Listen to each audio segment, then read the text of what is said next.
day. Just this guy, a jock.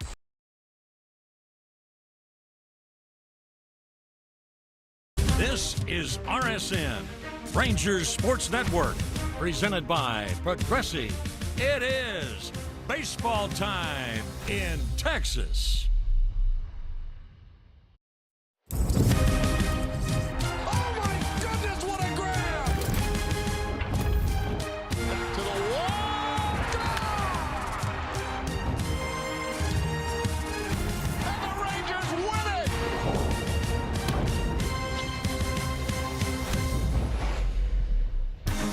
Oh, from way up there today. We're coming at you from the Kentucky side of the Ohio River. Rangers baseball presented by Choctaw Casinos and Resorts. Middle game in this three-game series. Rangers looking to bounce back after a tough one last night. Welcome in, everybody. Great to have you along with us this evening. I'm Dave Raymond with Mike Bassick. You are at Great American Ballpark. Yesterday, not so great for the Rangers. He ran into a buzzsaw in the Cincinnati Reds. But the great news with this rotation, Mike, is that when those types of things do happen, you start to feel pretty good about the guy going the next day. And in this case, it's Nathan EOVALDI. Yeah, especially if it's Nathan EOVALDI. What a professional pitcher. Unbelievable. On opening day, only gave up 3 hits, didn't walk anybody, struck out 9 guys, was dominant against the Boston Red Sox. And you love having veteran guys on the mound in a game like tonight because you're coming off of a tough loss and you know it as a veteran what you need to do to give your team a chance to win. And you look at his career, postseason and regular season with the Rangers, the 61 starts, 29-13 record, 3.63 ERA, 2.25 batting average against. You look at the strikeout to base on ball ratio, and every time I see something like that, all I can think about is 5-0 in the playoffs. Yeah, well, yeah, the bigger the game, the better he tends to get. Well, yesterday, kind of miserable conditions here. It was a tough, long night for the Texas Rangers. It's kind of when you find out most about who a person is. Let's get into this Rangers mindset when we come back. Rangers baseball on RSN is presented by Progressive Insurance. Step up to the plate for savings. Visit About the Game.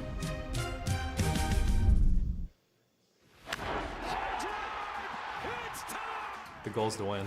It's really the only goal. Every year you show up trying to win that year, no matter what happened the year before. That's got to be the mindset, and if you don't, it's a failure. Got a shot off the bat of Corey Seager. There's a little more edge going into it. Everyone's a little more ready to go. Your mind's sharp and you're ready to go on what you want to try to go out there and achieve. One at bat, just one pitch at a time. Focus on where you're at today and how you can help the team win today. Everybody get on the same page. We want to work on everybody be healthy. If we do that, everything else it will come. Play good baseball, stay the course. At the end of the day, there's going to be ups and downs, and you want to be playing your best baseball at the end of the season. And it is a happy house in Arlington. Big part of that is to keep your cool on the offensive side as we take a look at the men due up when we come back. Laura Stickles will have a little insight on where this offense is. Between the Texas Rangers and the Cincinnati Reds as we welcome you back to Rangers Sports Network presented by Progressive. Rangers manager Bruce Bochy joked at the end of spring training that this is an offense that certainly hasn't peaked too soon, and that sentiment does seem to have continued a little bit into the regular season. Last night's game being an example of that as Cincinnati beat the Rangers 14-3, but Bochy reiterated this is a team that's going to put up some runs. What Cincinnati did last night, he said those are games that we expect to have, but right now we're just not clicking. We didn't hit a lot of balls hard last night, and he credited Singer for pitching a really good game, but they're just not getting the barrel to the ball, and as a group, the timing has been off. Now, while he doesn't want this group to hit better offensively, he doesn't want them to get caught up in the numbers this early because that's what instills a sense of panic, and when you just look at who is in this lineup, it's not reflective of what we will be seeing a month or two from now. Guys? Well, I think it's a good point, though, Laura. Start is that guys, they can't help. It's human nature to look up and see the numbers on the scoreboard and want to do better and then instinctively try harder. Yeah. Now, the great thing is you're off to a slow start offensively, but you're still 3-2 after 5 games. So that's the good sign is right now the win-loss record is still solid. Well, let's see, maybe tonight's the night where this lineup gets it going. The Rangers 3-2, as Mike mentions, a half game back of the Angels. It will be Marcus Semien, Corey Seager, and Wyatt Langford right at the top of the order. Peterson will DH, Garcia and Berger to follow. It'll be Josh Smith at third, Higashioka catches, and Taveras once again in center field bats ninth. Carson Spires on the mound for the Cincinnati Reds, 27-year-old, 5-7 record in 22 games, 10 starts last season, 90 and 2/3 innings, 5.46 ERA, 2.97 batting average against. Here's the arsenal from Spires. We got the four-seamer, the sweeper, the two-seamer, cutter, and changeup. Now looking inside the numbers, it's one of those deals where there's high batting averages on most of those pitches. It's the fastball that he had a batting average at about 259. He gets us started here. First pitch swinging, and Semien hammers it foul for strike one. So Marcus up there looking to be aggressive, as is oftentimes the case. But it has been a slow start for the Rangers leadoff man. Just 2 hits in 19 at bats so far. And they'll take a little bit low and away. 1-1. So Spires, the 5th starter for the Cincinnati Reds. And a good breaking ball, and he just does nibble off the bottom of the corner. Spires won that spot late in spring training. He was actually put on the rotation when Andrew Abbott had to go on the injured list with a shoulder injury. That opened up that last spot in the rotation. This ball hits sharply to shortstop. Ellie De La Cruz with a big arm throws out Semien, one away. All right, the Cincinnati Reds defense tonight. You saw De La Cruz there at shortstop. You have Dunn, Friedel, and Fraley in the outfield. Espinal, De La Cruz, McLean, and Candelario in the infield. And Austin Wins behind the dish.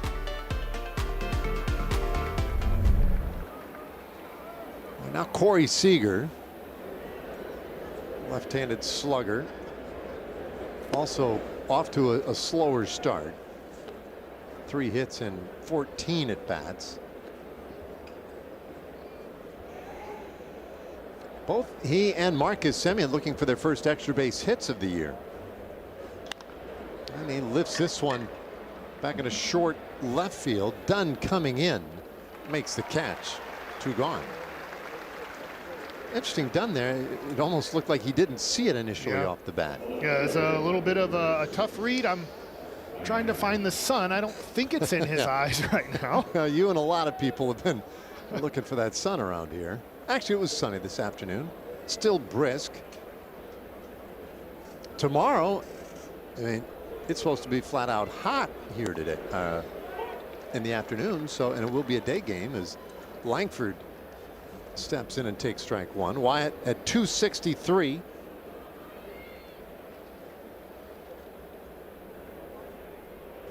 Langford hammers that ball high in the air to left. Back on it is Dunn. He's at the wall, and that is gone. Langford's 2nd home run of the season. And the Rangers waste no time tonight getting that first run of the game. Well, great job by Wyatt Langford there. You see it 361 feet. He gets this ball up in the air, fastball inside. It was high. It took a while for it to come down, and this is one of those parks where it seems to be carrying. You can tell the sun is bugging Dunn a little bit there, but that one gets a couple rows deep. Maybe a sun-blown homer? A sun-blown homer. There's a breaking ball to Peterson for strike one. So Langford's 2nd home run of the season. He leads the team with 6 hits. And Peterson goes the other way. That ball's carrying well and hits the base of the wall. Jock Peterson scrambling for second. He's in there with a double.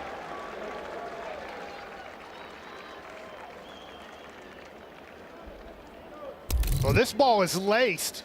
Langford's homer was a high fly ball. This is a rocket line drive into the gap, and this is, gosh, probably 5 or 6 feet away from being a home run, and Peterson has to hustle up in that last few strides to make sure he gets that double.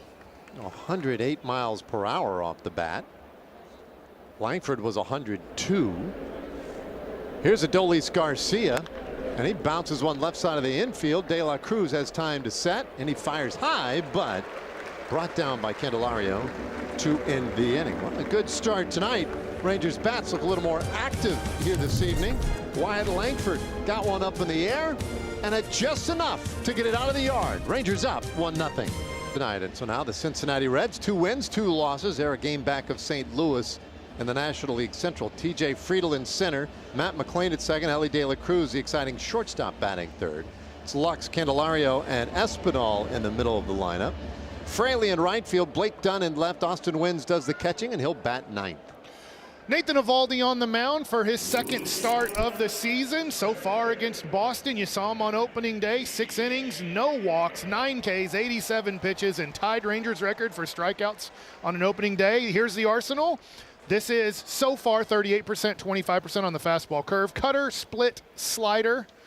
Let's see how it's used today. I think those numbers could change a little bit. His first pitch right in there for strike 1. Fastball to TJ Friedl, a 308 hitter. So early in the season, sometimes maybe less instructive to say the average, as that ball's lined out to center, and right there for it is Taveras, one away.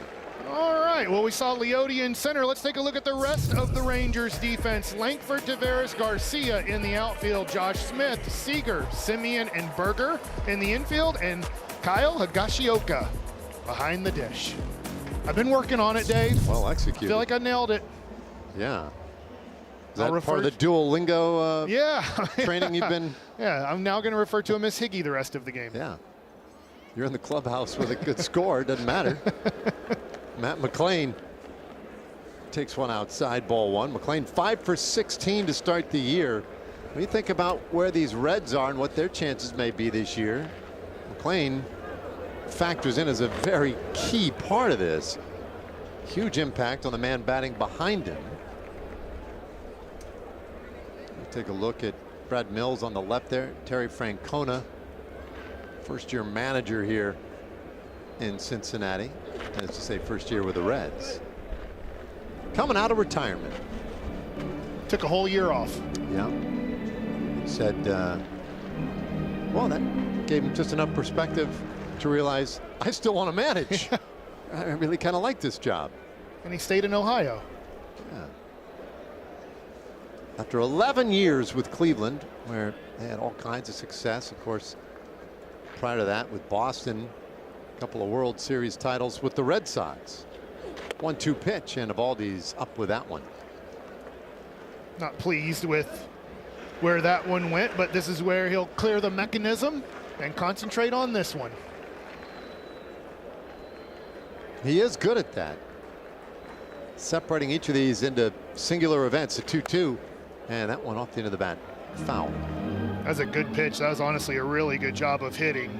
McLain was completely and totally fooled there. And at the last second, this is excuse me swing, but just trying to make contact to live for another pitch.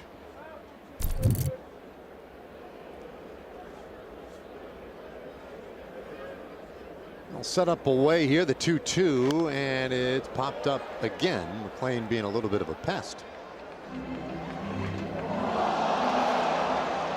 Would you say McLain's a little bit more of an old school 2-hole hitter? I know he has power. I'm not saying he doesn't have power and he can have extra base hits, but what he's doing right here is kind of more of what maybe 15 years or later that a 2-hole hitter was supposed to do, is work the pitcher and just figure out how to get to first base. Yeah, well, in some sense it makes him maybe even a futuristic 2-hole hitter, right? Because he's got power and the ability to hit the ball squarely, but can fight like this and work, you know, a decent on base as well. 25 years old, a first-round pick a couple of years ago, 2021 by Cincinnati. And in his rookie season a couple of years ago, was top 5 in Rookie of the Year voting in the National League. Bounces that one to third. Smith has time, fires over to first in time, and he gets McLain. 2 gone. Well, that was a good battle. And now here comes up the guy with the torpedo. Yeah, pretty interesting yesterday. You noticed it late in the game that Ellie De La Cruz might be using one of those torpedo bats, and indeed he was, and it was the first game he's ever used it. And what a game he had. 7 RBIs yesterday. Scored 4 runs. And EOVALDI comes after him inside with a fastball. I love that first pitch. After a guy goes 4 for 4 with a double and 2 homers, first pitch, move his feet. 1-0. And this one bounced down to first. Berger gives it to EOVALDI, and it's a 1-2-3. Bottom of the first, so the Rangers ace gets his job done. Now, second inning coming up. When we return, Jake Berger will lead things off. All right, how about theme night tickets? They'll get you a true brand cap with the 1985 Rangers Road Gray look. Sunday, April 6th, Rays versus Rangers, only when you buy your tickets at rangers.com/theme nights. And I know a lot of people like upside down letters on their hats.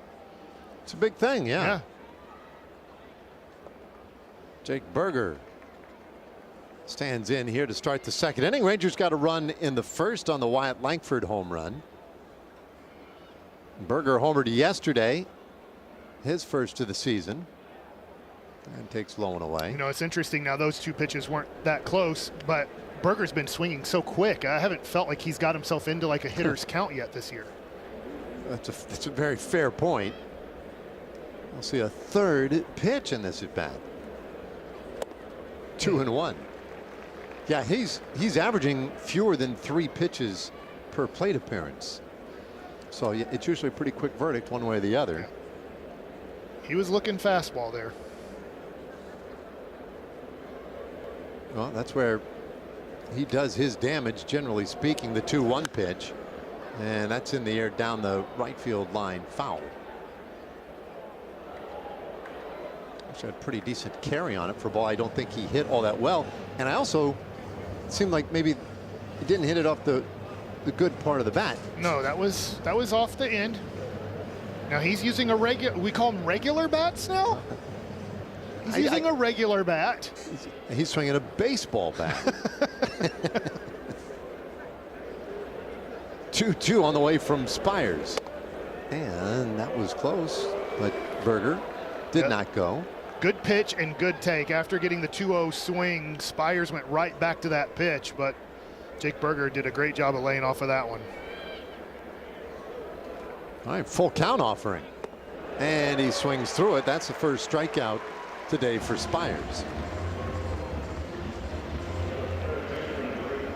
Well, Spires goes to a changeup here on the full count and perfectly locates it. Get Berger just a little bit out in front for the strikeout. So now he'll work to Josh Smith. Smith looking for his first hit of the year. 0 for 6 to start the season. And he takes very high, ball 1. It's just the 6th game of the year for the Rangers.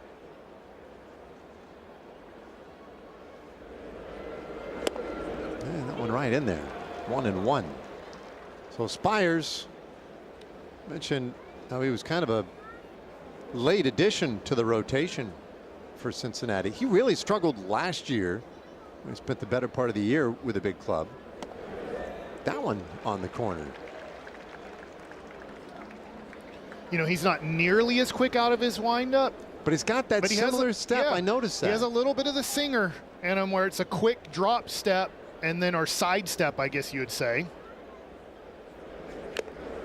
And he strikes out Smith. Back-to-back Ks. Well, good pitch in here. We'll see the pitch right before the strikeout. Changeup dotted on the outside corner. And then he goes with the heater up and gets it right where he wants to, above the zone. After that changeup, that 93 to the hitter will look about 3 miles an hour faster than the gun says. Yeah, my instinct when I noticed that, Mike, was to ask you, as Higashioka takes outside, if like that's the type of thing that an organization, a pitching staff might even say, hey, you know, we think there's some advantage here to kind of a herky-jerky or a quick start. Well, the only thing that I didn't watch Spires pitch before this game, the only way he could have learned that is from Singer, because Singer wasn't here last year, so he was with Kansas City. So I'm wondering in spring training if he's like, hey, why do you do that? You ask questions as a young pitcher, and maybe said, I really like this as my tempo. I do think it's very tough. I know I'm generalizing here, but a lot of Japanese pitchers go really slow to really fast. Yeah. And I cannot figure out how they do that. I think you need to go at the similar tempo. Going slow to fast is really tough to repeat your delivery and mechanics. And here, he's not going, Singer goes super fast. But you can see when he takes that step, he's going. Yeah. He has the same rhythm. And so I do like, if you're going to do it, you got to be quick the whole way. You don't want to do a quick and then slow. 3-1 pitch, and Higashioka pops it up. Playable on the right side of the infield into foul ground. In fact, Candelario will make the catch. And the Rangers go in order in their half of the second inning. So 1.5 innings in the books. It's 1-0. EOVALDI's 17 swings and misses from opening day thanks to StatCast 3D powered by Google Cloud. 10 of those swings and misses were on his curveball. He used it about 25% of the time compared to last season when he just used it about 14% of the time. And that was a go-to strikeout pitch for him. He told us that he made an adjustment to his release point with that pitch playing catch the day before opening day and was able to bring that into his start. He also thought the Red Sox were preparing for a splitter, which he didn't throw much the first time, 2 times through the order, but was a pitch he relied on last year. But in relation to that adjustment he made, he said, I wanted to start executing it better out front at the release point. He said at times, especially with a curveball, I turn it over too far in the back and then it pops up. He said that day he was able to keep it more out in front. Guys. Oh, right on cue. He throws one to start off the inning. Now he missed that one, kind of pulled it a little bit too much into the left-handed hitter there, but I just think he's a guy that's going to be consistently inconsistent, which makes it very tough to hit. Like right there, you think, well, he's probably not going to throw it again because he missed by a foot or so, and then he perfectly executes the next one.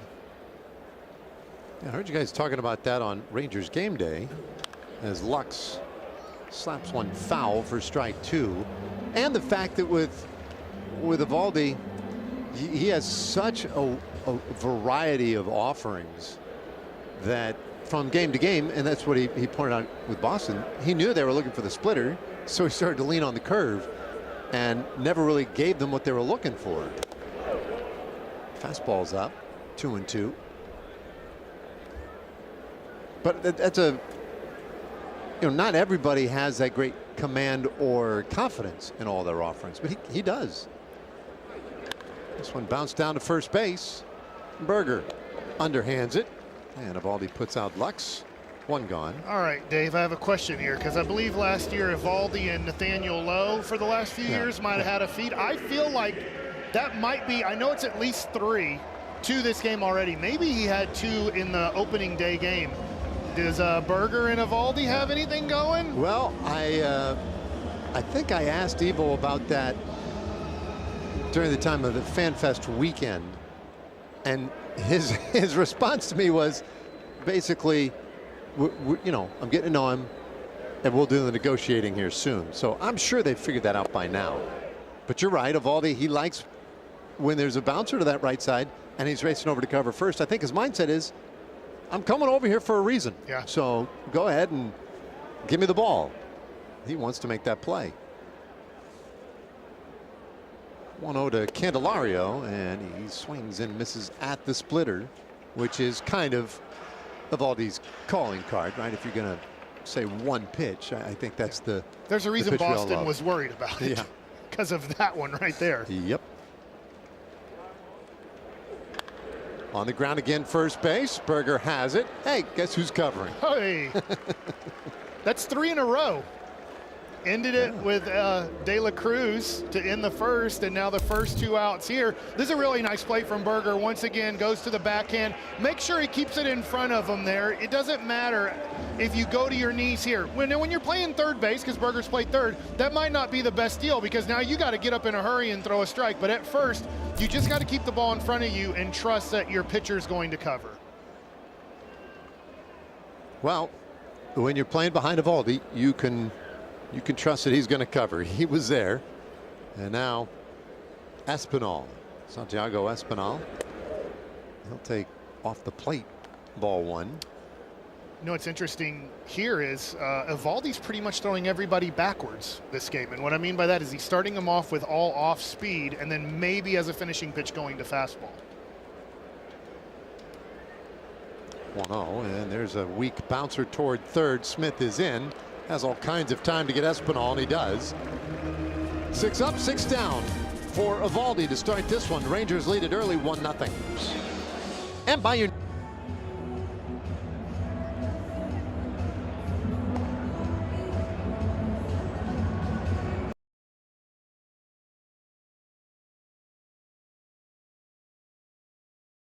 Baseball on RSN is brought to you by Choctaw Casinos and Resorts, the official casino and resort of the Texas Rangers. And by your North Texas Chevy dealers. Chevy drives Texas. The Roebling Suspension Bridge here in Cincinnati, out over the Ohio River.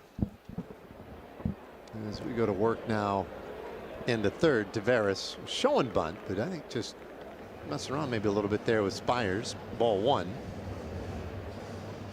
Tavares and then Semien and Seager. All right, Great American Ballpark.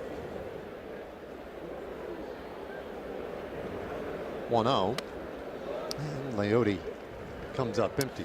I have a random question for you. All right. You know the bridges, you know the waters. Do you study cities and all the things that you could see? No, you can not really. Little roller on the first baseline foul. No, I don't know all of them. That's the yellow bridge. That is. Well, you know, you've got Clemente Bridge in Pittsburgh, right? Yeah. And San Francisco's are obvious, but you know, some of them are sort of landmarks in these towns too. The Ohio River's a tough one to miss. There's a breaking ball in the dirt. 2-2. We are in Ohio. Yeah, it is. It's a. Is that just a educated guess, or? It's a large waterway. One of the larger rivers we have. And this one a little bit in. 3-2. But you know how it is. You counted these towns year after year.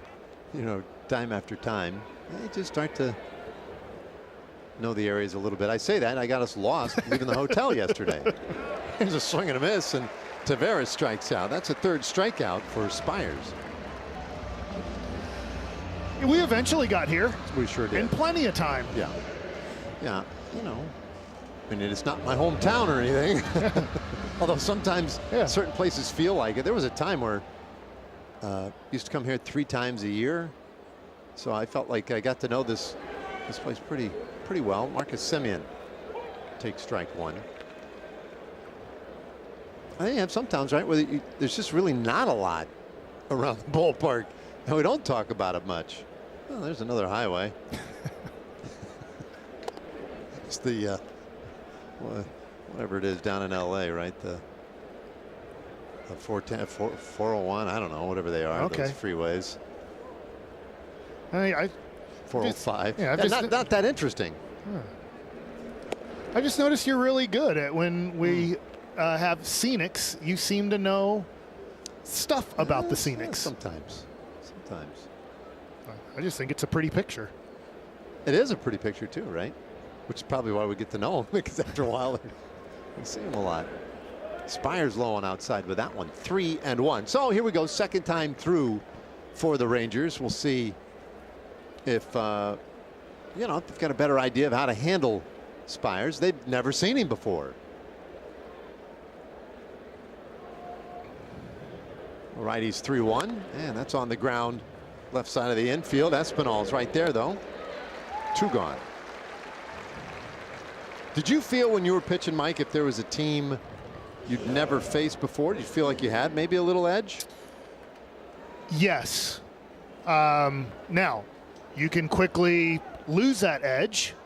For example, yesterday, Rocker, I'm assuming most everybody in that lineup hadn't faced Rocker in their life, but you still have to make quality pitches, but you feel like you can go to your tendencies more and they won't recognize them quickly. Yeah. Does that make sense, right? Yeah. You just said first time through the lineup, so somebody like me who didn't throw very hard, I like, if I got behind in the count, 2-0, 3-1, 3-2, I would throw changeup a lot. Well, if you've seen me, if you faced me in the minor leagues, if you faced me some in the major leagues, you're going to know that tendency. So now I'm going to be inside my head going, should I go four-seam in here? Even though it might not be my strength, I think he's looking for that changeup right now. But if you've never faced me, you might not know that tendency as well. Or even if you did know that tendency, maybe you hadn't seen your changeup before. 1 strike pitch. And that's up, 1-1. I've always wondered too, when guys, we talk about guys waiting on deck or even on the bench looking on, let's say during a long battle between two guys, how much they can really take from that. You can take something, but until you stand in and see it, I wonder how effective it really is. I'm with you. I think that's the tough part. What they're doing on deck is really, you'll watch a lot of guys and their timing. They're making sure they're getting their front foot down and they feel like, okay, that was on time. Not that Langford's taking a rip right here, but he's working on his timing. So he feels better about when he gets into the box, okay, his motion, his rhythm, I have a good idea of that. But the break, maybe the ball is hidden a little bit, or you see the ball well out of the hand. You're not going to know that until you get into the batter's box. You'll see him time him up here. There's ball 4. Seager draws the walk. That's the first free pass given up by Spires so far tonight. All right, let's take a look at our PNC Bank slow moments. And with 2 outs, nobody on, Wyatt Langford, high fly ball to left field. 361 feet, 101 miles an hour, and his second home run of the season. Beasley and Langford missed their 5 there. Yeah. Have to get to work on that. Early work tomorrow. Langford fouls off the first that he sees here from Spires. So Wyatt with 2 home runs now on the year, is 6 hits, most on the club. A good start for the Rangers left fielder. And that one hit the target, but the target was off the plate. Spires, his next pitch will be his 45th of the night.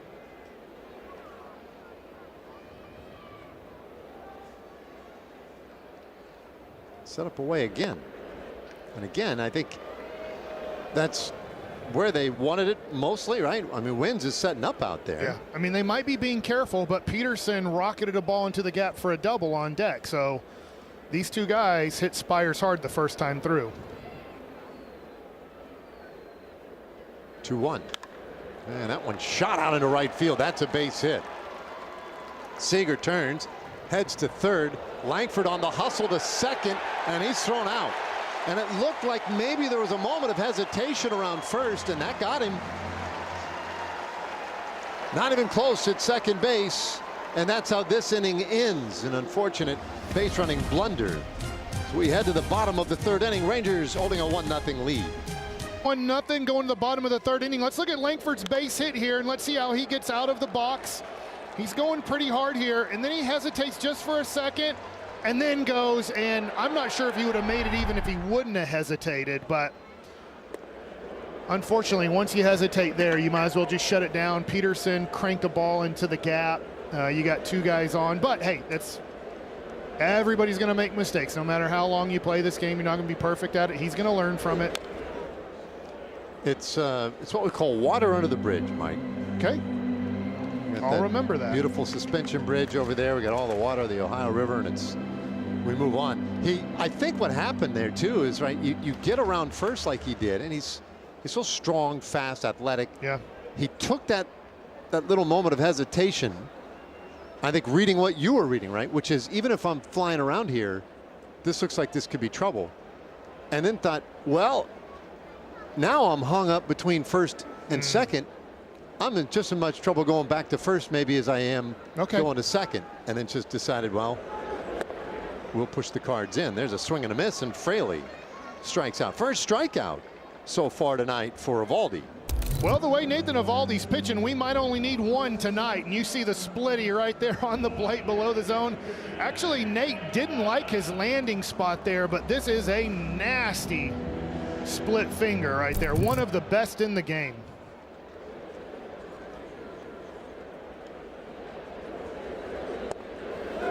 Well, that's perfectly placed to Blake Dunn. Yeah. We saw Dunn late in yesterday's game. 1 for 4 to start the year in limited time so far for the Reds, and he swings and misses here. It's 0-2. Isn't that one registers as a cutter? The pitch before, 92.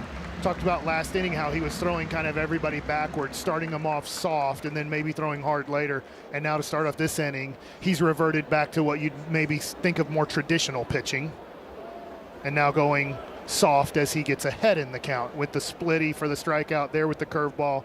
Just pulled a little bit too much. You want that one to stay on the plate below the zone. Now, wasn't real happy with that last one. 1 ball and 2 strikes on Dunn. Started the game with a lot of ground ball outs. And now back-to-back strikeouts. That time on that curveball. 2 away.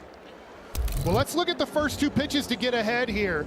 First pitch fastball painted outside low corner. Next one, a little bit of cut right here up in the zone, 91. So now we got the guy thinking we're throwing hard, and then he throws Uncle Charlie out in front, strike 3. So 9th place hitter now, Austin wins, and he'll take a pretty good looking fastball right there for ball 1. Is he not throwing enough strikes to get that call? Yeah, that's a tough one. You see the head shake. We're dotting up today. Let's go. 1-0, and that's pulled foul. Do you think umpires worry about that anymore, or with the way they're graded, they don't care if a guy is really close all around? Like, you know what I'm saying? Like when you're having big misses, it used to be umpires say, I'm not giving you like black if you've missed the last 2 pitches by feet. No, but they have to now. I'm with you. The 1-1 is low. I think, yeah, there is pressure now that even if a guy is a little off kilter, maybe they're setting up outside, but he throws it in, you have to stay on it as an umpire because you are graded on that. It's also public. The 2-1 swing and a miss. A good splitter again. But that makes the pitches like we saw to start this at bat that much more inexplicable, right? Yeah. It's well, a good pitcher hitting his spots and hit it. Those are the ones that are probably really frustrating when they miss it. As to say, the umpire misses it. Here comes a 2-2 pitch and a swing and a miss. Got him on the splitter again. Boy, EOVALDI comes back sharp in the 3rd. Well, EOVALDI strikes out the side. Fraley gets the split finger. Swing and a whiff. Done. So the Rangers with the 1-0 lead early. Offense showed some life there in the 1st inning. And EOVALDI pitching a beauty again. 3 shutout innings. And there's a bouncer up the middle to De La Cruz. Jock Peterson put out on 1 pitch here in the 4th. All right, our Chalk Talk Casinos and Resorts game within the game as El Bombi comes to the plate. First 5 games of the year this year on that right side column. Look at how that compares to last year's first 5 games. What a difference for El Bombi. Really, last year's first 5 games, not bad. OPS over 1,000, but he is appreciably better here in 2025. Everything about the game right now for Garcia looks a good deal better than last season. Yeah. He's off to a great start. Now, there's going to be a time in the season where things don't go his way, where he goes into a little bit of a slump. It happens to everybody. What'll be important for Adolis is to keep the same attitude and energy he has right now throughout that whole process. 1-1 from Spires, and that is looped out to left, heading down the line. Might stay fair. It does. And Dunn makes the catch. Off the bat, I thought that was heading into the seats, but he was tricked by the angle. So 2 gone. Adolis a little bit out in front, high fly ball. Unfortunately, it stays fair by a good 6 or 7 feet. I can't blame it on the conditions either. I mean, it's not like there's a little breeze today, but nothing of real significance as Berger steps in here. And Jake takes outside. What are we getting there? It's on the chest area there, huh? That was less subtle than other moves I've seen guys use in the past. That was the Gaylord Perry situation there. Jeez, that is in the air center, and Berger flies out. So Spires and whatever he's got on that chest, fashioning a 1-2-3 4th inning. EOVALDI gets 5 ground balls in a row, covering first on 3 in a row of them. Berger to EOVALDI, and then last inning strikes out the side on a splitty, then curveball and splitty. You're in good hands with EOVALDI and Allstate. Oh, nicely done. Look at the top of the order here. Friedel, he'll take strike 1.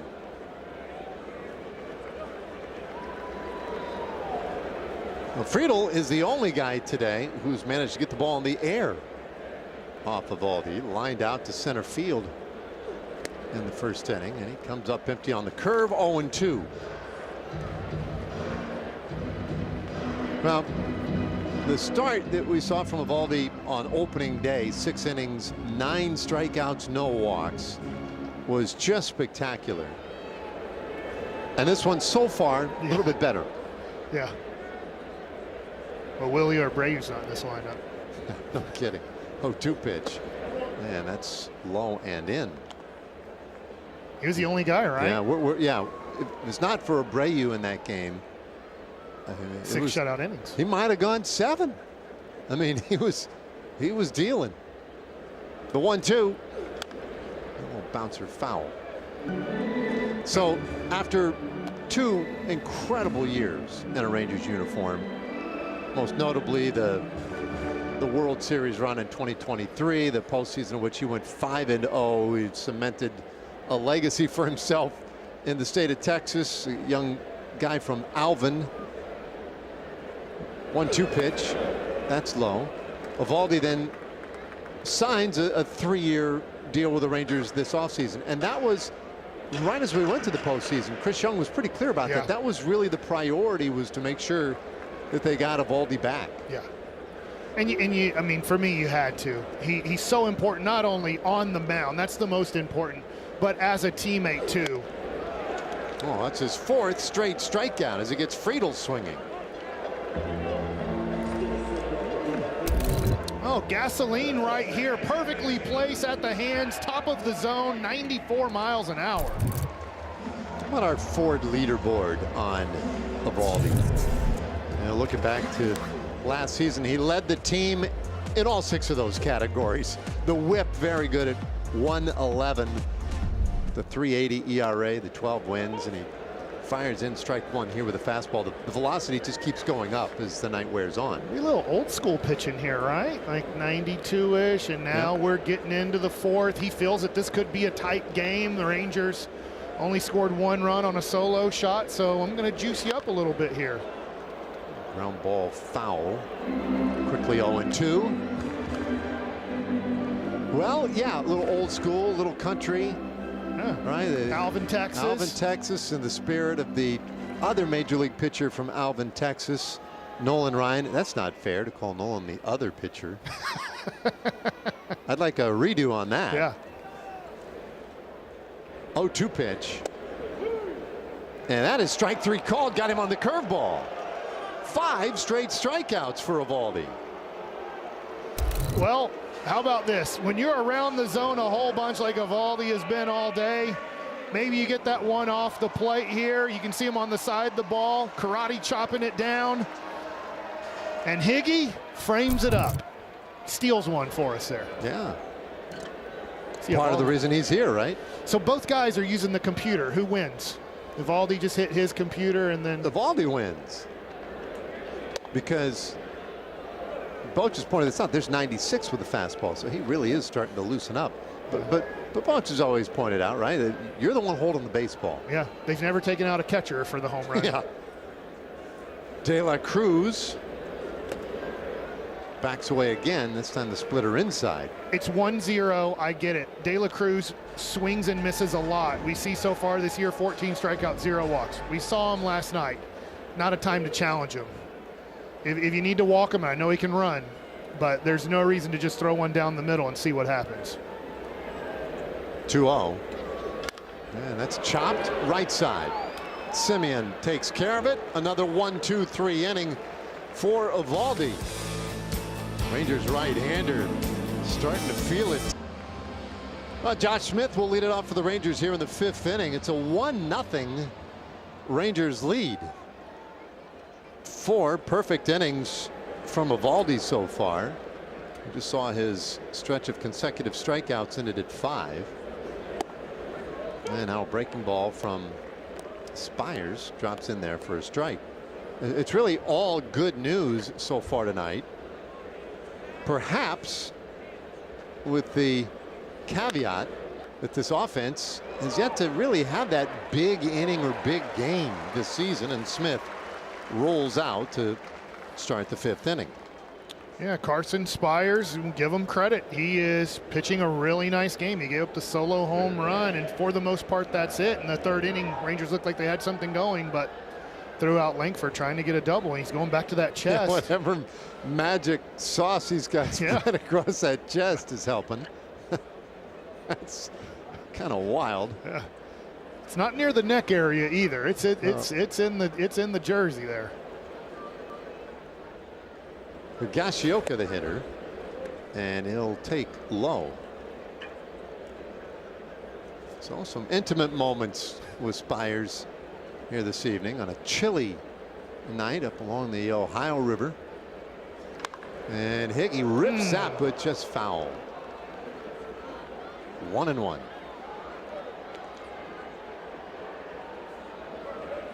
Just out a little bit in front of that one. Now Spires, here's the thing about Spires, right? He was undrafted. You start looking up his background, you're like, wow, undrafted?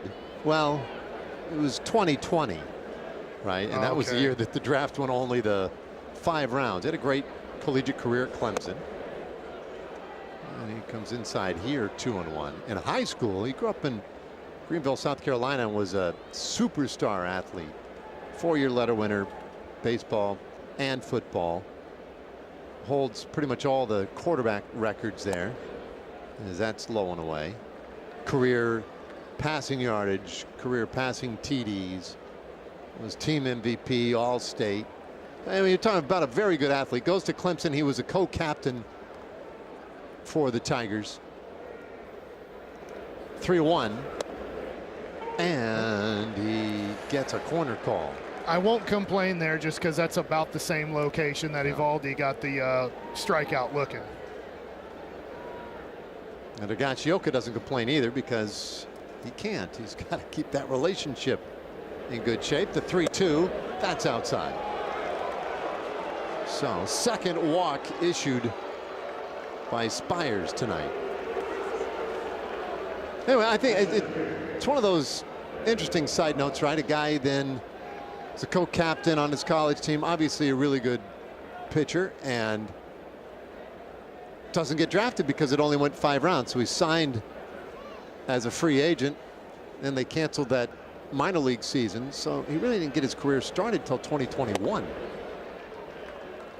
Taveras threw strike 1 right there. I like what I'm seeing. He's aggressive. You know, he doesn't have an overpowering fastball, but he's able to mix in his pitches. He's keeping the Rangers, for the most part, off balance. No, it appears like he knows what he's doing. 0-2 on Taveras. Perfectly soft down, then hard up, and he makes that 91 play a little bit harder when you do that. What they always say about guys like Spires is because he doesn't have a dominant fastball or a wipeout slider, that there's less room for error. 0-2, and that's high. So he's got to be, you know, borderline perfect for his stuff to be really effective. But so far tonight, he's been pretty effective. Yeah, that's what velocity does for you. It just allows you at times to make a few more mistakes. if you throw a well-located pitch, it really doesn't matter the location or speed.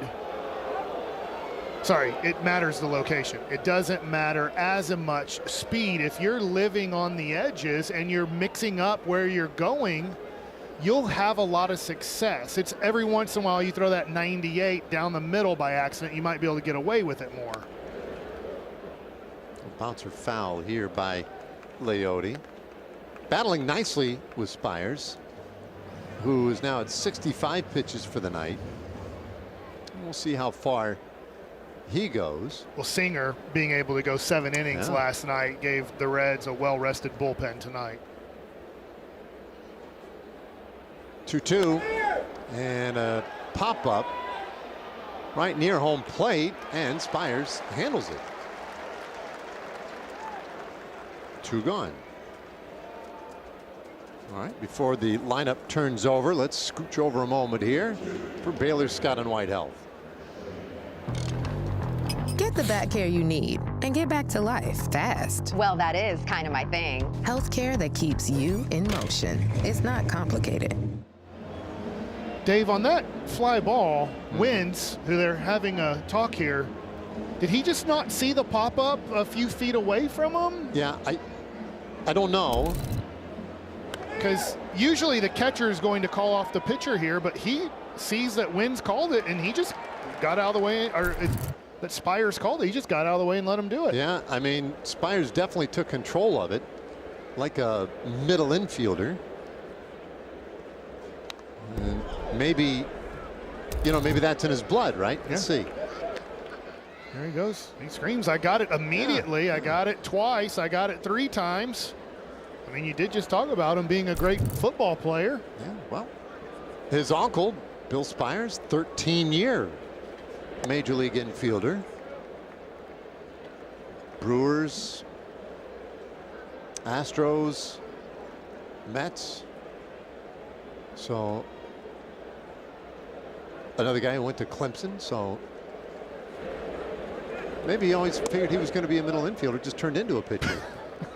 I'll tell you what, Spires called it. Everybody was fine with it. I feel like when you get back to the dugout, sometimes catchers are not too pleased when pitchers scream, I got it, and kind of call you off. I mean, it was definitely Wynn's ball, it would have appeared.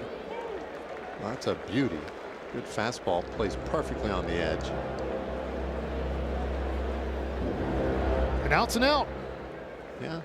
Believe it or not, pitchers can catch balls too. Gashioka still over there at first.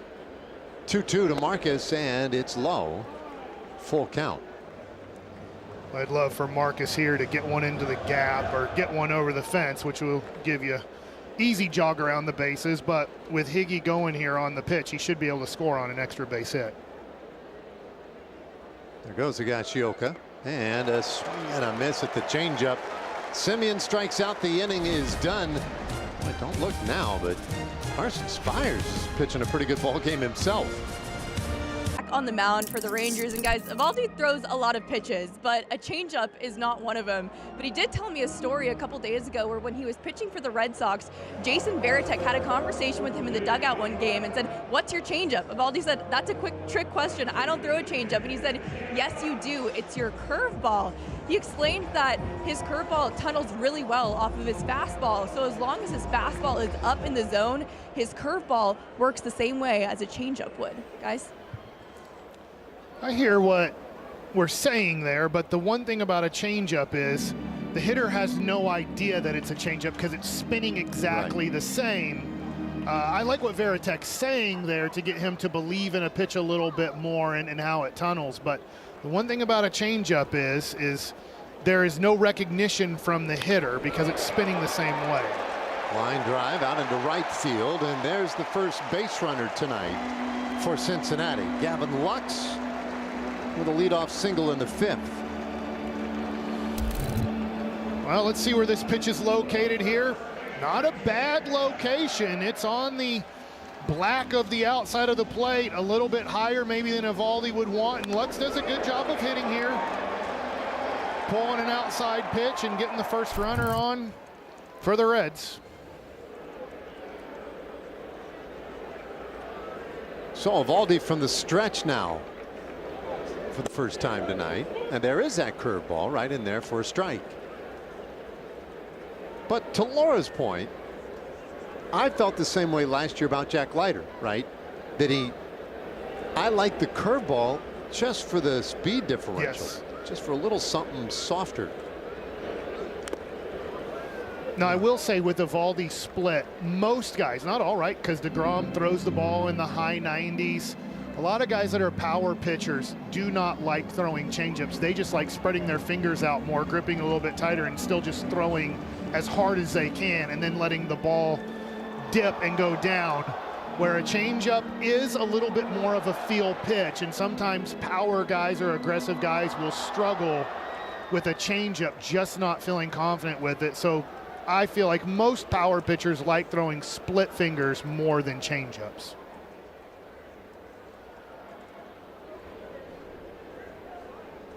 Two-strike pitch, and he gets a swing and a miss. The cut fastball that time, and Candelario retired. One away. This is so nasty right here. That ball just keeps bearing in, and at 91 miles an hour, Candelario thinks this is going to stay on the inner half, and it just starts cutting in. I'm sure as he's swinging the bat, one thing he's hoping is that ball doesn't peg him in the thigh. Well, good news. It didn't. Espinal takes that splitter down low. Ground out of the second inning for Espinal. He's 0 for 1.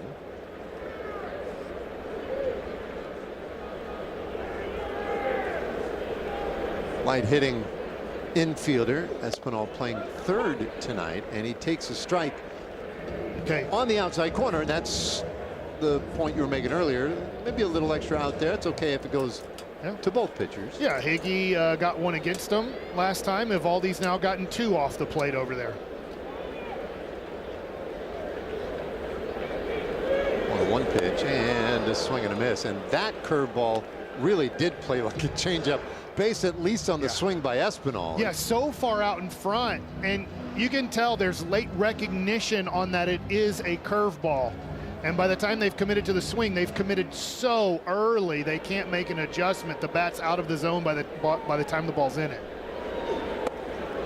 Tried it again, and the count goes to 2-2. You can see EOVALDI, he shows his emotions after pitches that he doesn't feel like he executed the way that he wanted to. Just pulled that one a little bit too much.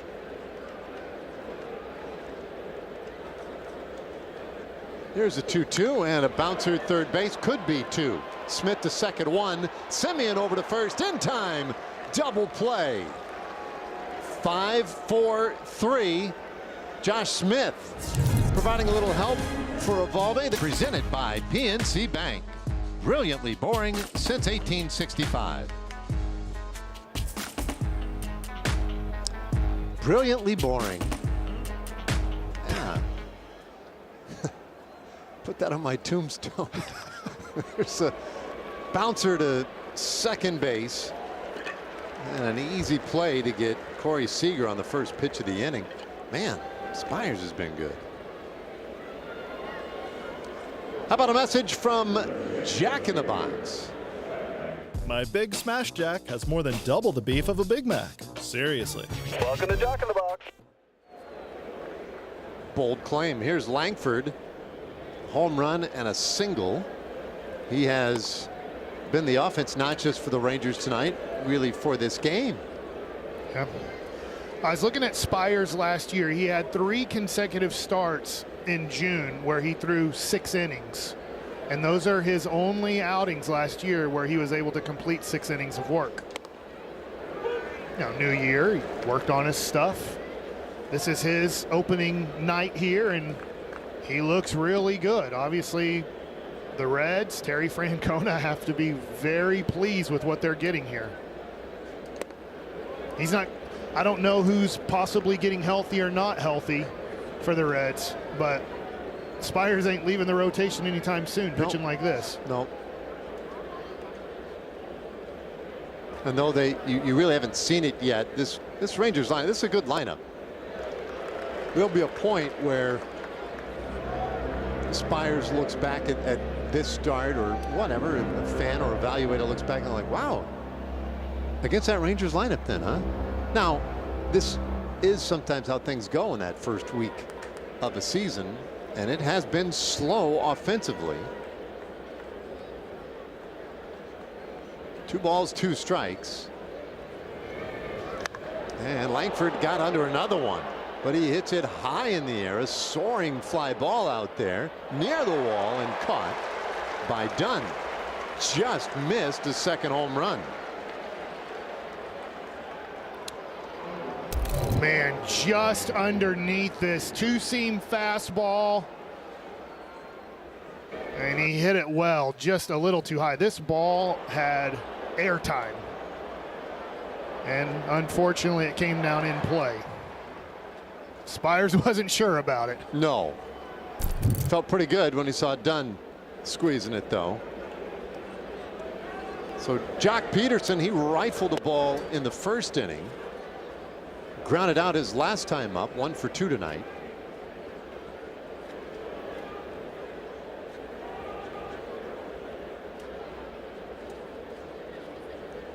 Rangers DH. Oh, sounded like it got him. Yeah. Fortunately, I don't think a real direct hit. Just got a piece of the armor on that right arm. So Peterson heads to first. Well, let's see here. It sounded like it got the armor on the audio, and the video says it did. Oh, just got it. Yeah. And there was no effort there to get hit, if anybody's wondering. He's trying to get out of the way. Well, and now Spires has to deal with Garcia here with a man on. And you saw that note there for Adolis. All 5 of his hits have been extra base hits, 2 home runs and 3 doubles so far. Hit a ball last night, a double down into the left field corner, one of the few offensive highlights for the Rangers last night. It was hit over 116 miles per hour, the hardest hit ball in baseball yesterday. And that's with just a baseball bat. Inside and high, 1-1.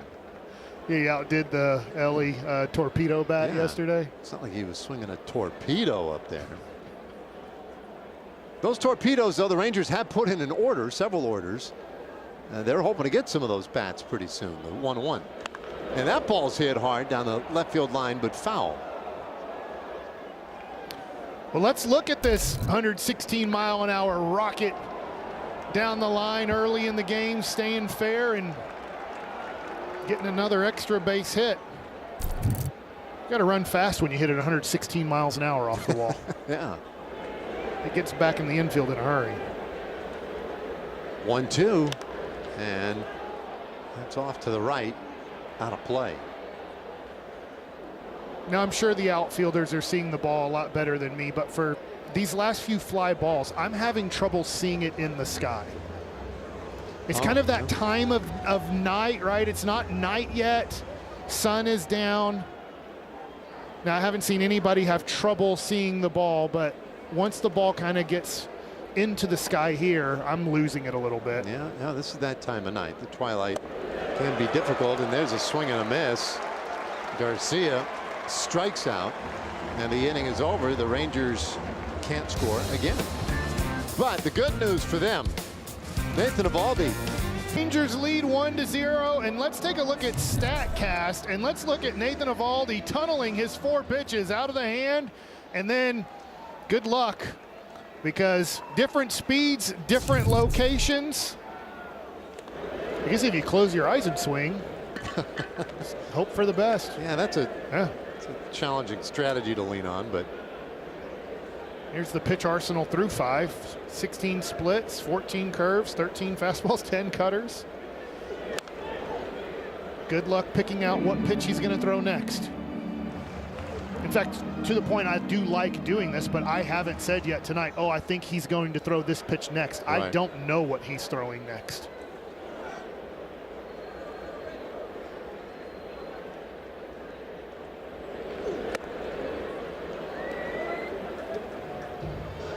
1-2.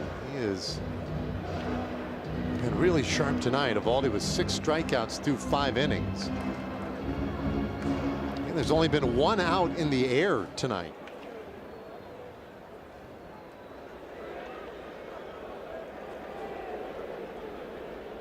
The 1-2 on the way, and that's hooked foul.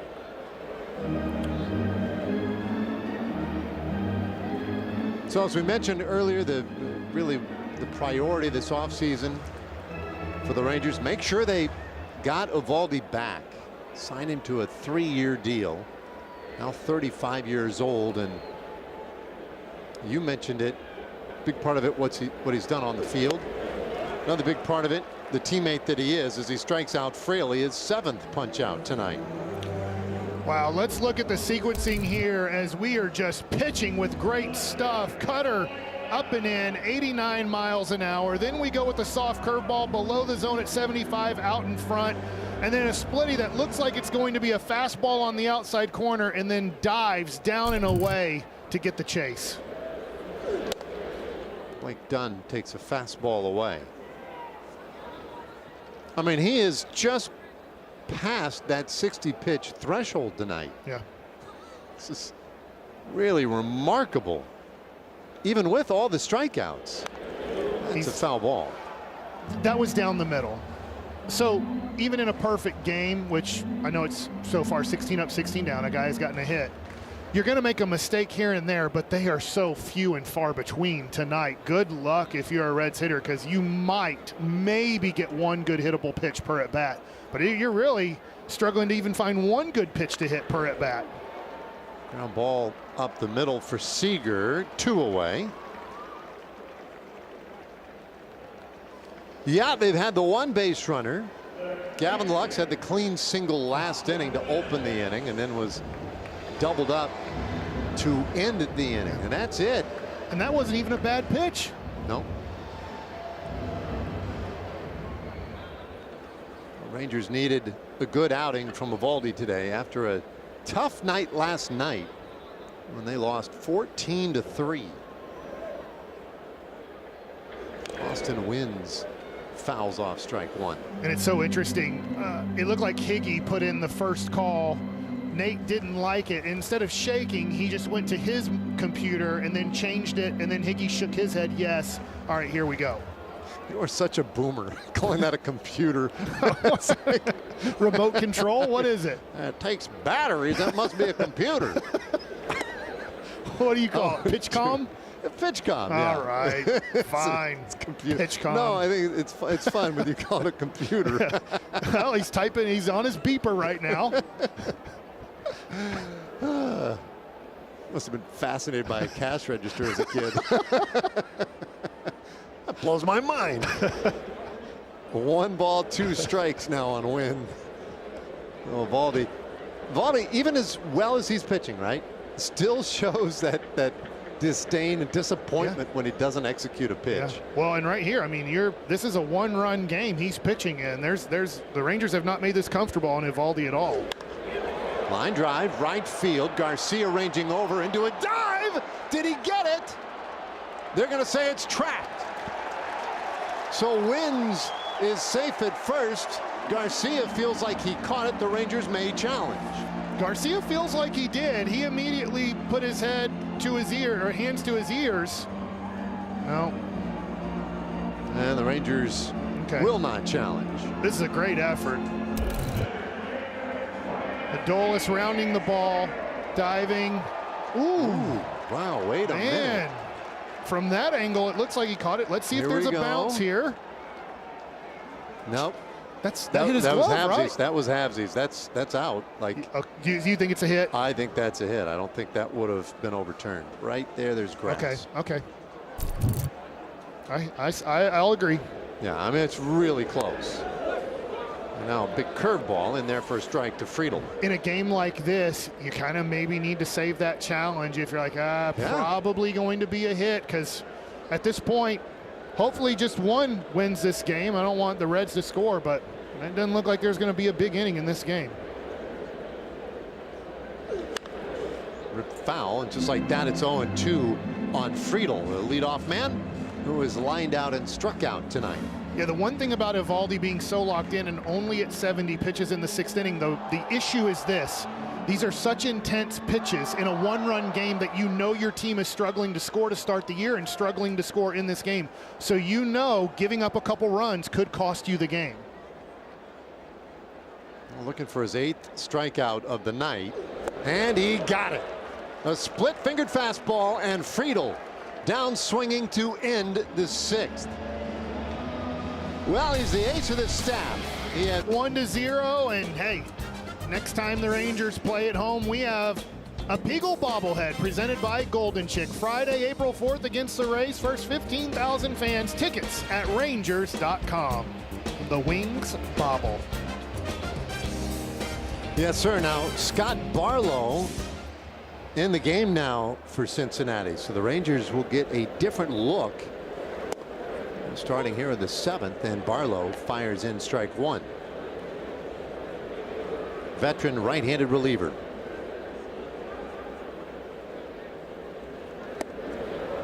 And he likes that breaking stuff. 0-2 on Jake Berger. It'll be interesting. Those were 2 good breaking balls. Do you tease Berger with a fastball high, way out of the zone to go back to that pitch? If you do and you're Barlow, it better be way out of the zone. And he goes with another sweeper. Because if you leave a fastball up, that's what Berger loves. Every Berger goes better with a fastball up. 1-2, and this one on the ground. Left side of the infield, and a good throw from Espinal. 1 away. So Barlow, he's a new Cincinnati Red. He was a former Cleveland Guardian. Imagine that. And Terry Francona managing the Reds now. The thing about Barlow is he has been around the block. Good bender in there for strike 1. You should probably be looking for that sweeper if you're a Rangers hitter. Yeah, it looks like it. This guy, he's thrown a lot of innings in relief over the years. His 9th big league season. This ball lined out to right field, and Josh Smith has a hit. And the Rangers have an important base runner. And with 1 out, it's time for our Chevy under the hood. Here comes Kyle Higashioka now in his 9th big league season. Longtime Yankee, last year with the Padres, and spent a good while in the minor leagues before getting that opportunity. He's a tremendous catcher, though. Rangers were huge fans of Higashioka. Mike, you go back to this offseason and all the moves that Chris Young and company made, right? I mean, they added so many big impact bats to the lineup, made sure that they got EOVALDI back. The very first move that was made was signing Kyle Higashioka. Yeah, and that's one thing Chris Young has done is he's been aggressive early in free agency. You'll see a lot of teams maybe wait it out. We just played the Red Sox. They kind of waited out Bregman and got him. But it seems like the Rangers, through at least Chris Young's time, try to be as aggressive as they can quickly in free agency. They know who they want and they try to get them quickly. Barlow with a quick toss over there to first, so wary of Smith at first base. And let's face it, Smith's a huge base runner in this game. Yeah. Love to get an insurance run here. You got a guy who throws a lot of the big sweepers. Might be a good one to run on. Smith not going, and there's a swing and a miss. 1 ball, 2 strikes on Higashioka. I made the claim during one of our spring training broadcasts. I think Kyle has the opportunity to be one of the more impactful additions to this team. Oh, another toss over to first. I'm with you, and that's it, right? You pick over there again, and you don't pick him off. He gets second. Yep, they're done now. So Smith, good time to run, right? You know he can't pick. Yeah. Well, he can, but Smith can take an aggressive lead here, and he has, and he's going. No, he bluffs. That one's outside. All right, so just testing the system a little bit, I guess. I wonder if that was a timing one, and he didn't love his timing. Maybe he felt like he got a below-average jump and shut it down. It's definitely on his mind. I think he wants to go. He bluffs again, and this one is in the dirt. Too bad he didn't go. Would have been easy, right? Yep. I think Barlow, I think that's the thing, right? What would you say here about? I would bet you he's going here because it's 3-2, 1 out. You can't, once again, I shouldn't say that. You're probably not going to pick a third time. It's rare to see pitchers pick a third time. It's almost a hit and run steal here. Right side of the infield is completely vacant. He is running, and that's pulled foul. The way they set up defensively with Higashioka up there, McLean is basically, he's not quite behind the second base bag, but he's right near it. So that entire right side is wide open.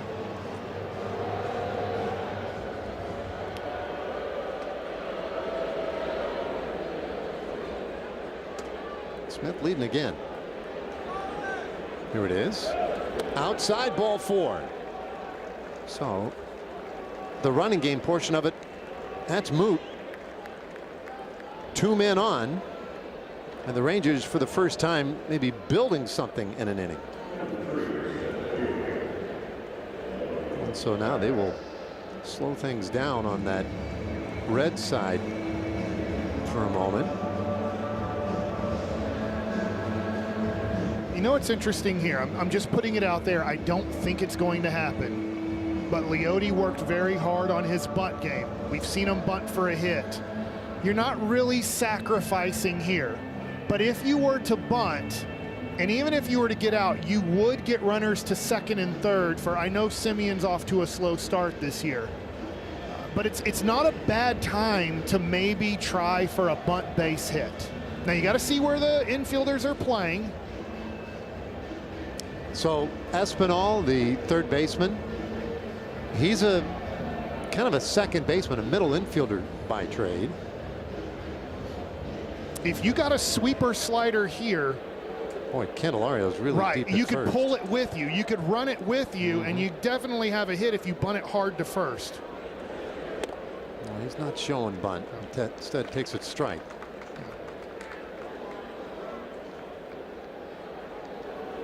1-0 Rangers lead, but threatening in a very important 7th inning here. And that's in the air, left field. Dunn finding his way to it, and there are 2 gone. All right, so now it's going to be Marcus Semion's turn. Before we go there, though, a message first from Globe Life. For more than 100 years, Globe Life has consistently protected the financial future of millions of families. Globe Life, make tomorrow better. That was like Inception right there. Marcus in 2 places at once. And he takes strike 1. That area has been an open part of the zone. That was a good take. It wasn't in the zone, but it has been called a strike in that area.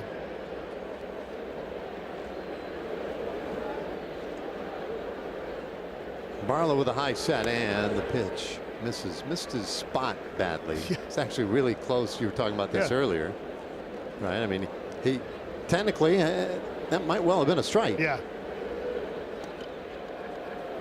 It's really tough though when the catcher dives for it and pulls it to the ground immediately.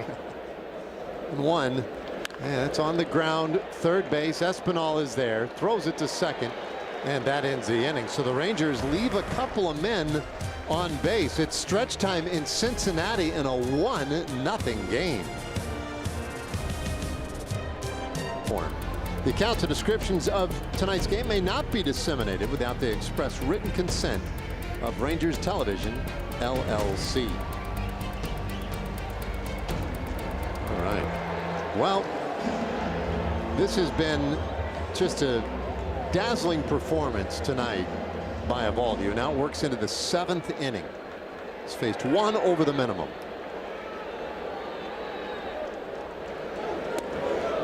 That first offering misses low to McLean. Now this is a critical spot here, Mike. You have McLean, De La Cruz, and Lux. This is a huge inning. 2, 3, 4. This is one of those innings, if you can have 3 up, 3 down, you set yourself up for success in the 8th and 9th. Liner out into left, that drops in, base hit. So McLean is on to start the 7th. He's a tough hitter. Yeah, I really like McLean. That's not a bad pitch. 83 miles an hour, outer half of the plate. Good job of hitting. You know, he's a guy that makes contact, and this is the Reds guy coming up. Well, one of the most exciting players in the game, Ellie De La Cruz. We saw it last night in a very big way. Today 0 for 2, and he'll watch one in. Made the observation last night, he likes fastballs. He does not like secondary offerings, pitches with spin. And Evo's been pretty good showing him fastballs, but off the plate. And now splitter is low. It's 2-0. He was 2-0 earlier on him in the 4th inning and got the ground ball to second base on a 2-0 splitty. So I don't think he's going to go fastball here. He's just got to be confident in throwing a secondary pitch for a good strike. Setting up in the 2-0, and that's a beauty. A cutter right on the inside corner. 2-0 against the guy who had 2 homers yesterday, and you spot up the inside part of the plate, and that's been a strike most of the night. Clean off first. He's going. Ground ball second base, and Simeon's only play is to first. So they had the play on, and it keeps him out of the double play. I'm going to give Terry Francona credit there. I don't know if that was called from the bench or if that was just McLean feeling like I'm going to get a good jump and go, but that's what having a veteran manager over there can do in situations like that. Kept you out of the double play, because that was an easy double play ball, even with as fast as De La Cruz runs. Yeah. Now the tying runs in scoring position. Not out of the woods yet. Gavin Lux had the well-struck single in the 5th inning. One of 3 Reds hits tonight. Tying run at second base. And the 1-strike pitch, a roller to second base, and Simeon able to retire Lux. McLean gets to 3rd, but there are 2 down now. But it's the first time today that a Red has gotten as far as 3rd base. Heck, for that matter, it's the first time that a Red's gotten as far as 2nd. Yeah. Here's Candelario. Smith in a little bit at 3rd, but off the line. And Candelario pops this one up. Left field. Langford is there, and the inning is over. EOVALDI works around a leadoff single and completes 7 shutout innings in Cincinnati. Special performance from Thomas Rhett. Enjoy cocktails, dinner, a live and silent auction featuring Rangers, exclusive items, trips, and more. For information on tickets or sponsoring the event, please visit rangers.com/TexGala. Okay, 8th inning here in Cincinnati. The Rangers sending their 2, 3, and 4 hitters, just as the Reds did last inning. And Taylor Rogers sneaks one in for a strike, 1-1. Rogers 1 game this season so far, got 2 outs. No ERA.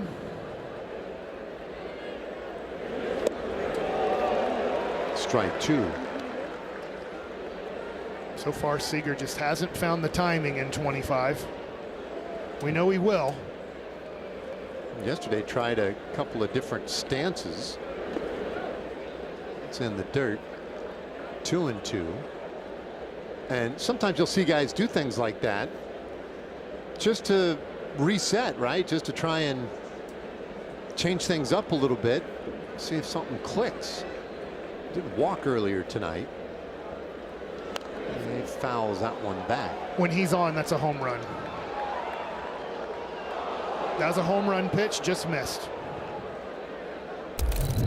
There's a hanger, and you're praying that it's a foul ball when you're a pitcher, or somehow a swing and miss, but that's one Corey would love back. 2-2. And that's hit sharply down the first baseline to Candelario, and it goes to the bag in time. One away.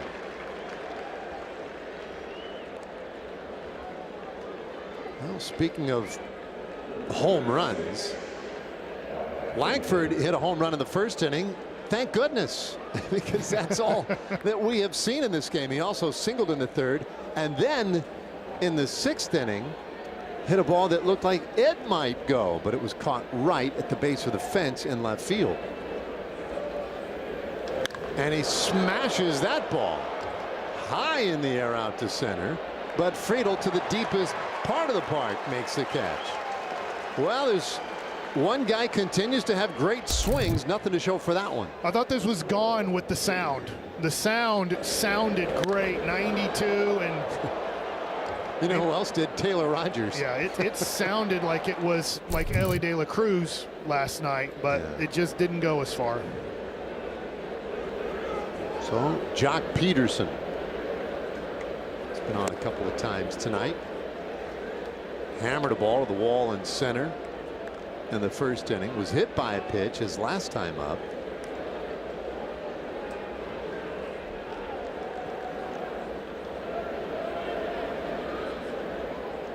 Rogers a little low with that one. Taylor Rogers, half of the twin pairing. His twin brother Tyler, also a big league pitcher. And did he go? Yes. That's a swing by Peterson. Lefty on lefty here. Peterson last year didn't get many at bats on this. Rangers decided not to go to Pilar here. The 1-2. That's outside. Yeah, my early read is that Boch seems willing here at the beginning of the season to give Jock some opportunities against lefties. See if maybe it does click for him. 2-2. That's outside. We've seen good at bats against lefties, though. Yeah, he doesn't seem to chase. I'll say that on pitches that miss by quite a bit. He doesn't seem to chase lefty on lefty, so he does see it well. Ready for the 3-2, and that's ball 4. Rogers just missed with a fastball, and Jock Peterson works the walk off the lefty. Yeah, great job. This is a borderline strike tonight. And that one just off the plate, and give Peterson a lot of credit. Lefty on lefty drawing the walk.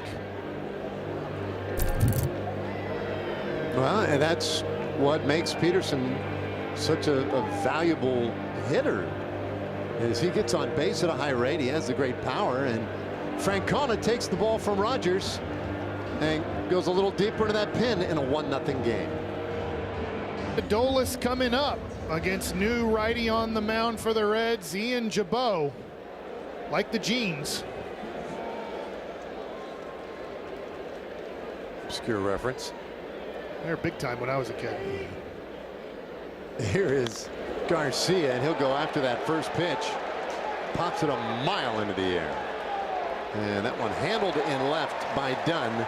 Jabot comes in, and on one pitch gets that last out of the 8th. Bottom of the 8th inning. Coming up in Cincinnati in a 1-0 game. April 4th to the 6th. Tickets at Rangers.com. Well, EOVALDI out for an 8th inning here tonight. 7 shutout innings. He's faced 2 over the minimum. Santiago Espinal, the first batter, and he bounces this one towards shortstop. Seager is there, and he throws him out. 1 pitch, 1 out. And he has just crossed the 80 pitch mark. Amazing. Locked in. And right now the Reds have had multiple at bats, but you can tell these are a lot of guess swings. They're not assertive, aggressive swings. They're almost like searching for the ball swings. First pitch, a strike to Fraley on the curveball. Fraley has struck out both times against EOVALDI tonight. watch one in, 1-1, and there's Eovaldi again. I've seen it a couple times. Yeah, no matter how great, he's not happy if he doesn't execute the pitch the way he wants to.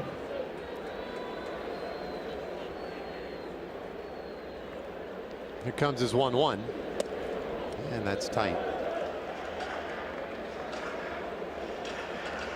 Well, a really remarkable effort. He went 6 outstanding innings on opening day against a very good Red Sox lineup. Breaking ball, and that's lifted into short right field. Semien out from second makes the catch. With this, I mean, we saw 14 runs out of the Reds last night. Yeah. And now you're watching Eovaldi into the 8th inning pitching a shutout. I know they have 3 hits, and I'm trying to remember them all, but I don't remember an out even being a hard out. Maybe there was one line drive to the outfield that wasn't out, but I mean, it's a lot of soft contact tonight. Dunn, the batter, and he takes strike 1 on the curveball. He's landing everything. Yeah, and he knows where that outside corner is open too on that breaking ball. 1 strike pitch. Bouncer, shortstop. Routine play for Seager. 8 shutout innings for Eovaldi. A better performance you may not see in these first couple weeks of the regular season. Pitchers duels, you have come to the right place. 1-0. Rangers lead there. 1 run came in the first on a solo homer by Wyatt Langford. And now the Reds, and they're 3 arms deep into their bullpen. Ian Jabot got the final out last inning on 1 pitch. He comes out in the 9th here and works to Jake Berger. The Rangers, though, the story tonight, Nathan Eovaldi. My goodness. There's a strike, 1-1. Eovaldi needed 7 pitches in that 8th inning. Yeah, I wasn't sure if he was maybe going to pitch the 9th going out there for the 8th, but with 7 pitches, you see the bullpen is down right now. So Eovaldi's going out there to start off the 9th inning. 1-1. And that one catches a corner. Yeah. That's the pitch. I'll say this, it's been consistent. Yeah. Yeah, we really have hardly talked. The swing and a miss. Berger strikes out, but our plate umpire, Mark Rippiger, has called a very consistent strike zone tonight. That's not to say it's perfect. Right. But he's been very predictable. The pitchers know. Yeah. The hitters know. You know, it might have taken them a few at bats to understand that there's going to be a little bit open zone on that outer part of the plate. Well, half swing roller shortstop, and De La Cruz bobbles. And there is an error on the superstar shortstop, and the one weakness in his game. Yeah. You know, he can fly. He has a cannon for an arm. He charges the ball. He just doesn't catch it clean. It kind of hits the pinky area of the glove and maybe gives the Rangers a chance to get a free run here. And you see the errors last year, most in Major League Baseball at 29.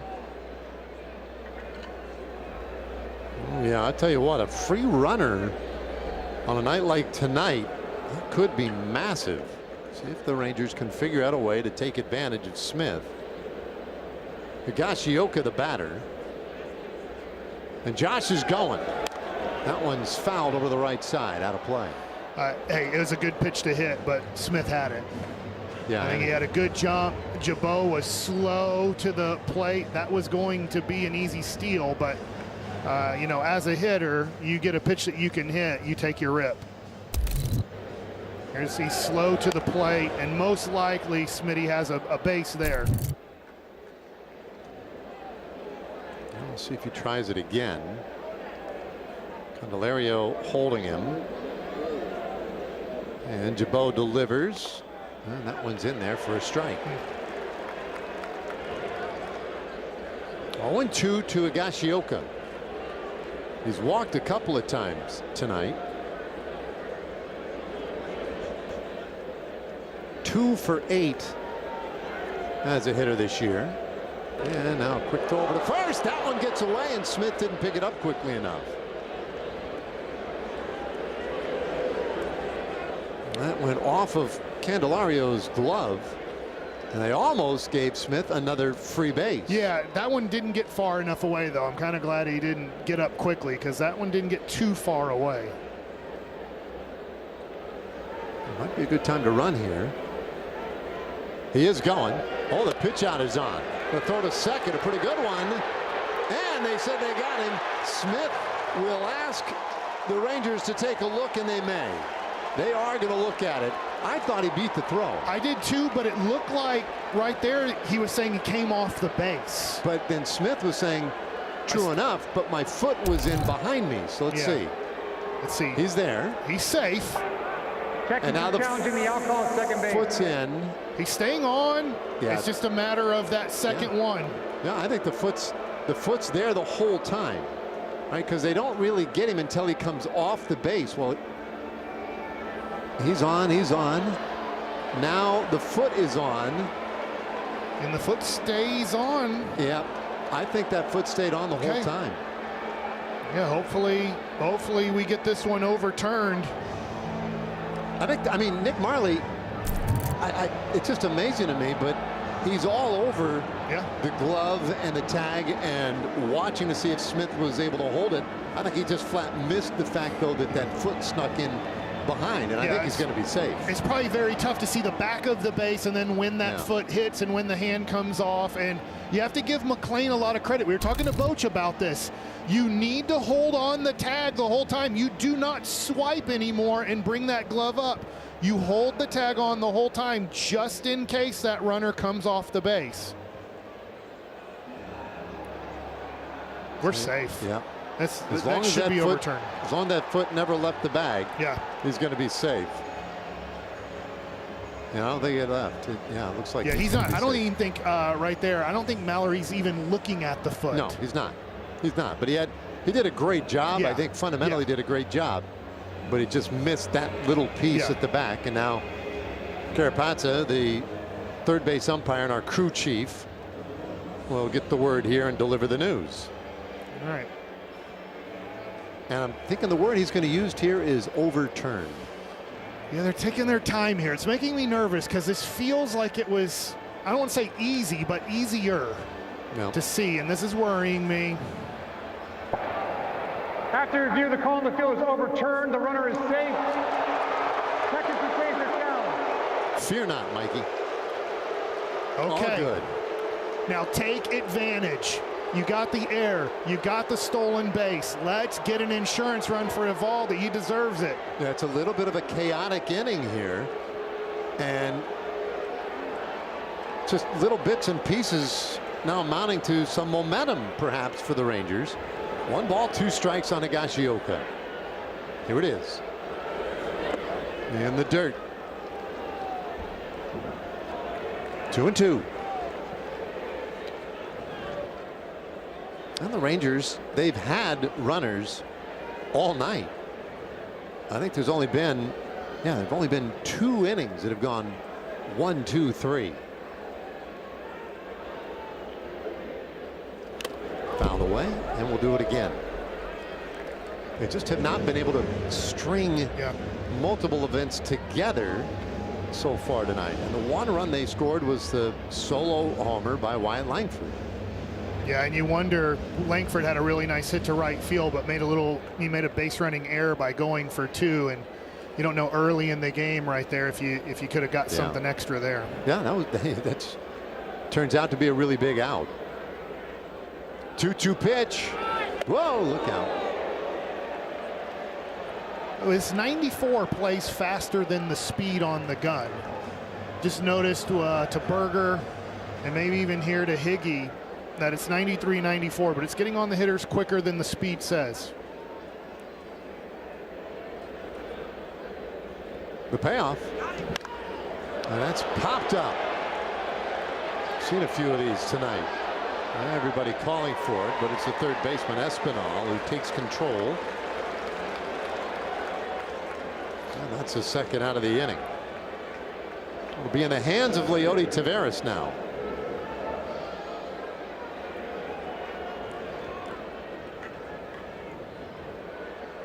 Rangers have had all kinds of trouble winning ball games in this ballpark in recent years. And even this one, though they lead in the 9th inning, has been a real scrap. There's a first pitch fastball to Taveras. It is tough to win games only scoring 1 run, but the Rangers right now are working on it. See right there, like that's, you look at 93, 94 in the zone, and you're just thinking to yourself, that's hittable, but that ball's getting on guys a little bit quicker. Jabot ready again. The 0-2. Not even close.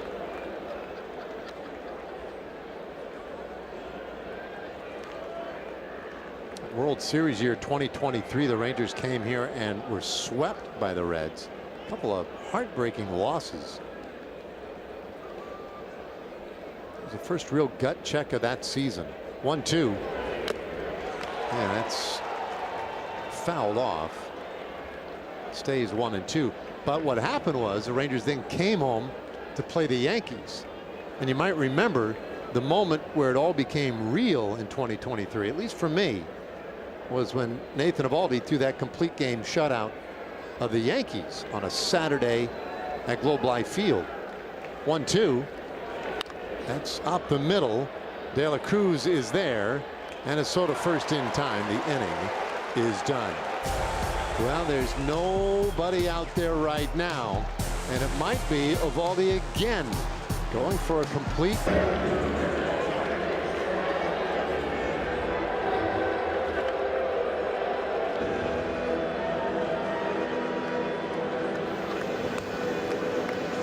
So here we go.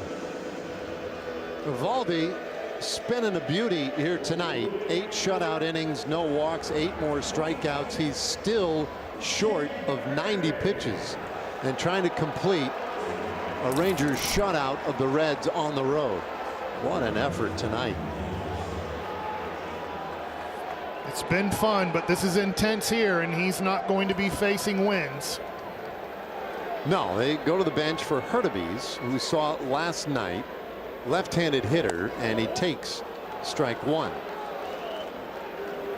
Hurtubise splits last year a little more favorable against right-handed pitching, but he was sub 200 against both.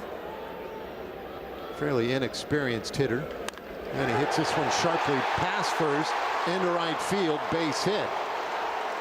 And the Reds had the lead man on in the 9th. Well, you give the hitter credit there. Hurtubise does a great job of pinch hitting. And now tying run on, and the top of the order coming up.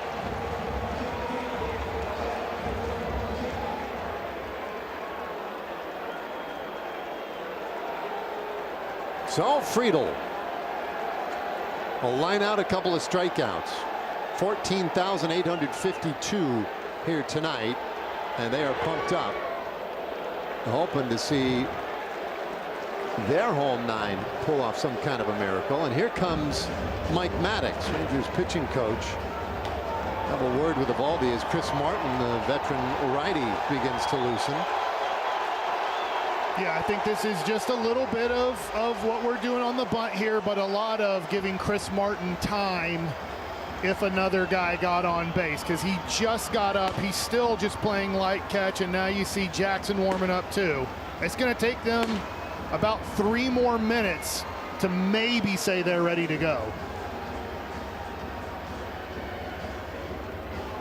Well, Mike Maddox, veteran pitching coach, talking to Eovaldi. There's a term for a complete game shutout under 100 pitches. It's called a Maddox. Okay. Named after Mike Maddox's brother Greg, who did it so many times in his Hall of Fame career. And Eovaldi has a shot at it. He could use a ground ball, though, in a big way here with Friedl at the plate. You expect he's still sack bunting here? Yeah, I suppose it's interesting because I would not be all that keen in giving up an out if I were Cincinnati. But he does try. And they'll get the out at second. What a throw and a reaction from Higashioka. That played perfectly right out in front of the plate, and they're able to force out the runner Hurtubise. Yeah, Higashioka gets to it quick, and luckily that's a long hop throw. I don't think he meant to throw this low, but Seager does a great job there of staying low on that and making the play. That's a big out. And now McLean. Now Friedel can run. He takes a modest lead, and that pitch is off the plate to McLean. McLean has one of the Reds' 4 hits tonight. Great point on Friedel, who can run, because you saw EOVALDI was quick to the plate there, but maybe so quick he couldn't execute the pitch.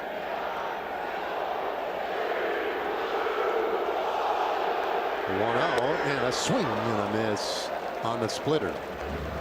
So the crowd is giving a fake count on the pitch clock going down. It's not close to going down, but it's not a bad strategy from the fans. Yeah, they were doing it a little bit last night. And that one in the air center field. Playable for Taveras, 2 away. And so it's going to come down to Elly De La Cruz.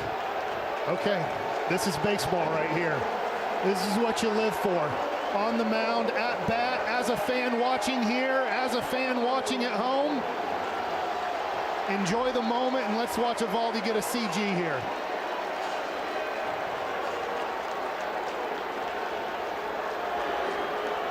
Veteran pitcher. And we've talked, in fact, we opened the broadcast talking about EOVALDI's excellence in the big games, right? Big game Nate. And this didn't necessarily start as a big game. It's just a 6th game of the regular season. Yeah. But it feels like a big game now that you're in the ninth. Yeah, almost everybody's on their feet here. And I would expect EOVALDI to not throw a fastball on this first pitch. I don't know if he's going splitty. I don't know if he's going cutter. I don't know if, but I just don't think fastball here. No, I'm with you. Unless it's a show me way in. That's been the tendency. They set up in. And there's the cutter. Yeah. Right near the knee. Good miss. Move the feet. All-star shortstop, off to a good start this year. 7 for 16 coming into tonight. Swing and a miss. And it's 1-1. Now Cruz does that a lot. He does chase.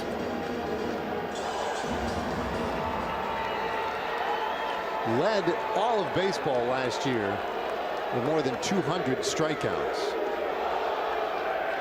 1-1. A swing and a miss. And De La Cruz is doing that thing that sometimes happens to guys, right? He's trying to hit 3 home runs at once. Little excited out in front. There's no reason to throw a fastball for a strike. You can show one, but I wouldn't throw one for a strike. EOVALDI's 1-2. In the dirt. Friedel hops up, scampers to second. The tying run is in scoring position on the wild pitch. That's big, but they can't score if you get the hitter out. 2 balls, 2 strikes.